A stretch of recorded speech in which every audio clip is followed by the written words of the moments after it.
जरूरी सूचना है आप सभी स्टूडेंट्स के लिए। स्टडी फॉर सिविल सर्विसेज का Android app Google play store में आ चुका है, उसको प्लीज तुरंत इंस्टॉल कर लीजिए।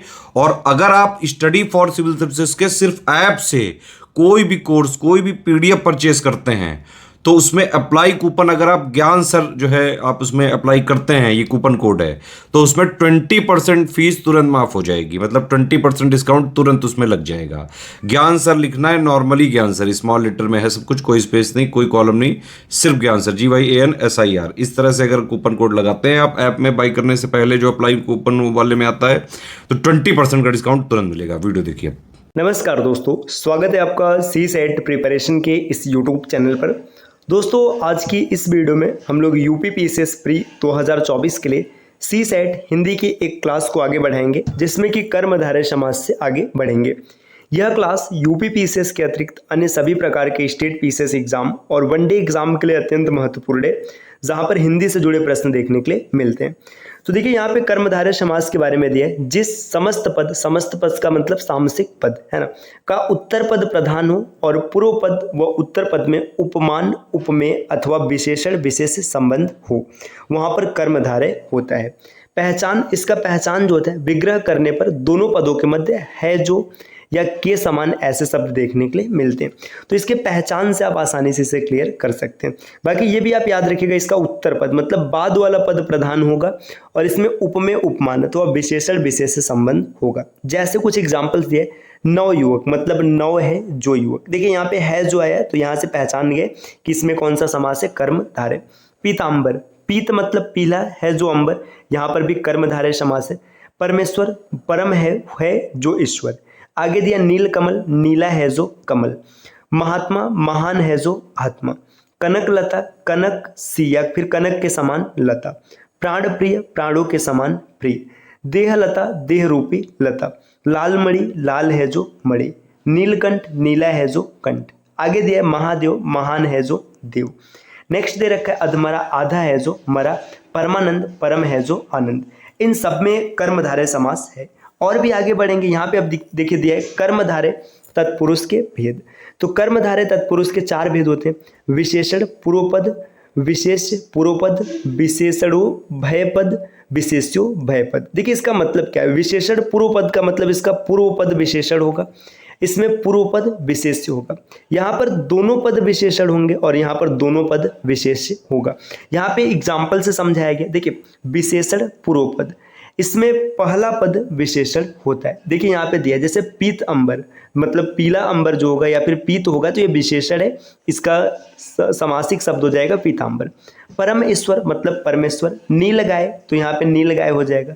प्रिय सखा, तो प्रिय सखा। इसमें जो पहला पद है ये सब विशेषण है। आगे दिया विशेष से पूर्व, इसमें जो पहला पद है ये विशेष से होता है। इस प्रकार के सामासिक पद अधिकतर संस्कृत में मिलते हैं। तो ये भी याद रखना है कि इसके जो सामासिक पद हैं ये अधिकतर संस्कृत भाषा में देखने के लिए मिलेंगे। जैसे कुमार, श्रमणा मतलब कुमार मतलब यहाँ पे दिया कुमारी मतलब कुमारी, और श्रमणा का मतलब संन्यास ग्रहण की हुई। ठीक, आगे और बढ़ेंगे दोस्तों। यहाँ पर दिया जैसे दूसरा आ गया विशेषणो भयपद, इसमें दोनों पद विशेषण होते हैं। जैसे नीलपीत मतलब नीला पीला। शीतोष्ण, शीतोष्ण का मतलब शीत और उष्ण मतलब ठंडा गर्म। भला बुरा है ना, मतलब यहाँ पे दोनों आ गया। दो चार, कृत्याकृत। आगे दिया है सुनी अनसुनी, कहनी अनकहनी, तो यहाँ पे दोनों पद विशेषण का कार्य कर रहे हैं। विशेषो भय पद, देखिए इसमें दोनों पद विशेष होता है। जैसे आम गाछ, जिसे कि आम्र वृक्ष कहते हैं। वायस दंपति, तो ये कुछ कर्मधारय के प्रमुख उदाहरण हैं जिन्हें आपको याद रखना चाहिए। आगे दिया कर्मधारय तत्पुरुष समास के उपभेद, तो यहाँ पर इसके उपभेद की बात करेंगे। देखिए उपमान कर्मधारय, उपमित कर्मधारय और रूपक कर्मधारय। उपमान कर्मधारय यहाँ पर देखिए दिया है, क्या दिया है, इसमें उपमान वाचक पद उपमेय वाचक पद के साथ समास होता है। इस समास में दोनों शब्दों के बीच इव या जैसा अव्यय का लोप हो जाता है। दोनों ही पद चूंकि एक ही कर्ता, विभक्ति, पहचान और लिंग के होते हैं, इसलिए समस्त पद कर्मधारय लक्षण का होता है। जैसे यहाँ पे दिया विद्युत जैसी चंचला, विद्युत चंचला। देखिए ये आपका क्या हो जाएगा, उपमान कर्मधारय। और आगे बढ़ेंगे, यहाँ पर दिया है उपमति कर्मधारय, उपमित कर्मधारय। उपमित कर्मधारय देखिए उपमान कर्मधारय का उल्टा होता है, इसमें उपमेय पहला पद होता है और उपमान दूसरा पद होता है। यहाँ पे देखिए जैसे दिया है अधर पल्लव, तो ये कुछ बात रहा कर्मधारय के बारे में जिसको हम लोगों ने विस्तार से समझा है। अब बात करेंगे द्विगु समास। देखिए द्विगु समास पहचानना बहुत ही आसान है। इसमें पूर्व पद संख्यावाचक विशेषण होता है, बस इतना याद रखना है ना। अब ये क्या हो जाएगा, द्विगु समास हो जाएगा। यहाँ पे दिया द्विगु कर्मधारय समास कहलाता है।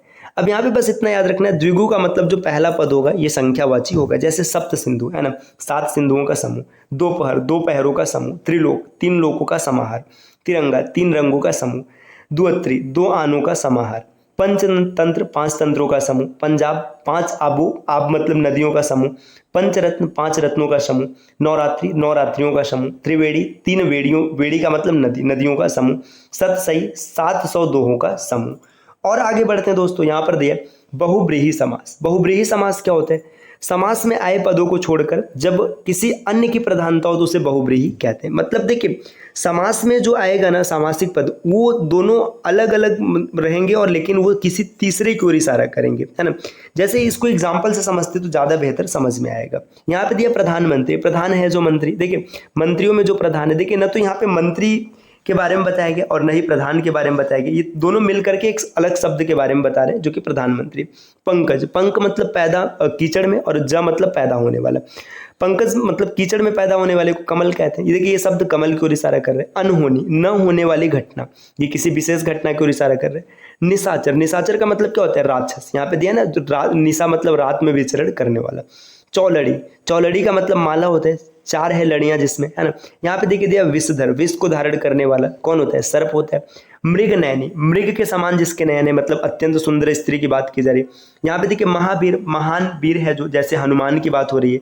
तो इसमें बहुत से शब्द आते हैं। अब देखिए जैसे एक छोटा सा एग्जाम्पल मैं यहाँ पे लिखता हूँ, इसे समझिएगा। मैंने एक एग्जाम्पल लिख रहा हूँ, मान लीजिएगा यहाँ पे मैंने एग्जाम्पल लिखा, बर्गर खाने से, है ना, ये काल्पनिक उदाहरण है, राहुल लंबोदर हो गया, है ना। मैंने एक एग्जाम्पल लिखा, बर्गर खाने से राहुल लंबोदर हो गया, है ना। अब ये एक उदाहरण रहा। अब दूसरा उदाहरण मैं यहां पे लिखता हूं, आज मैंने लंबोदर के दर्शन किए। अब देखिए 2 उदाहरण लिखे गए। अब यहां पे जैसे मैंने पूछ लो कि बताओ लंबोदर, देखिए यहां पे जो लंबोदर है ना, इसको मैं अलग कलर से दिखाता हूँ, ये लंबोदर, ये आप देखिए पता चल रहा है कि बर्गर खाने से राहुल लंबोदर हो गया। अब लंबोदर मतलब ऐसा नहीं कि गणेश जी हो जाएगा, यहाँ पर उसका पेट निकल जाएगा। तो ये लंबोदर कौन सा समास है, कर्मधारय, है ना। लेकिन आज मैंने लंबोदर के दर्शन किए, दर्शन मतलब लंबोदर किसका हो जाएगा, भगवान गणेश की बात हो रही है। तो यहाँ पर ये हो जाएगा बहुब्रीहि समास, क्योंकि ये लंबोदर गणेश जी की ओर इशारा कर रहे हैं, लेकिन ये लंबोदर से तात्पर्य मिल रहा है कि उसका पेट निकल चुका है। तो आप आसानी से समझ पाएंगे जब इसका वाक्य प्रयोग किया जाएगा तब। आगे दिया है द्वंद्व समास। द्वंद्व समास का मतलब ये होता है कि इसमें दोनों पद प्रधान होता है और विग्रह करने पर और, अथवा, या ये सब लगते हैं।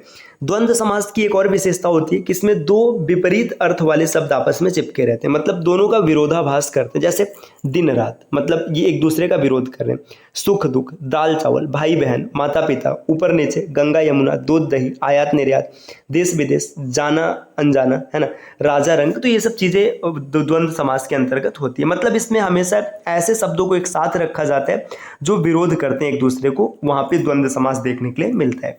आगे दिए अव्ययी भाव समास। ये तो बहुत ही आसान होता है, इसका प्रथम पद हमेशा अव्यय होता है और यही पूर्व पद प्रधान भी होता है। अब अव्यय पहचानना बहुत आसान होता है ना। देखिए याद रखिए कुछ शब्द जैसे यथा, अनु, बे, भर, प्रति, निर, है ना। इसके बाद और भी इसमें कई शब्द आ सकते हैं जिनसे शुरू होने वाले शब्द हमेशा अव्ययी भाव समास होते हैं। और अगर किसी भी शब्द को रिपीट करके लिखा जाए, जैसे देखिए मैंने ऐसे लिखा हाथों हाथ, इसमें हाथ 2 बार आ गया, है ना। तो जैसे मैंने लिखा मान के चलिएगा बात बात, है ना।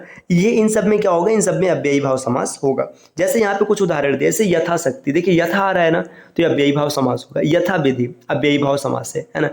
यथा क्रम अव्ययी भाव समास है। भर पेट, है ना, हर रोज, हाथों हाथ, यथाशीघ्र। तो ये आसानी से आप यहाँ से क्लियर कर लेंगे। तो दोस्तों ये हम लोगों की समास की दूसरी क्लास रही जिसमें हम लोगों ने समास को पूरा डन कर लिया। अगर आपने दोनों क्लास को ध्यान से देखा है, रिवाइज किया, तो समास का कोई भी क्वेश्चन रहे आप पेपर में आसानी से टैकल कर लेंगे। अगर आप टीम के पेड कोर्सेज से जुड़ना चाहते हैं पीसीएस के कंप्लीट प्रिपरेशन के लिए, तो इन दिए गए नंबर पर कॉल या व्हाट्सएप करके टीम के पेड कोर्स से जुड़ने की प्रक्रिया समझ सकते हैं। ये ज्ञान सर का व्हाट्सअप नंबर है, आप यहाँ से व्हाट्सअप के माध्यम से भी जानकारी प्राप्त कर सकते हैं। इसके अतिरिक्त प्ले स्टोर से स्टडी फॉर सिविल सर्विसेज का एप्लीकेशन इंस्टॉल करना ना भूलेगा। एप्लीकेशन के माध्यम से किसी भी कोर्स को परचेस करते समय अगर कोड अप्लाई करते हैं ज्ञान सर, जिसमें कि सभी लेटर्स स्मॉल होंगे, कोई भी स्पेस नहीं होगा, तो आपको अप टू 50% तक डिस्काउंट देखने के लिए मिल सकता है।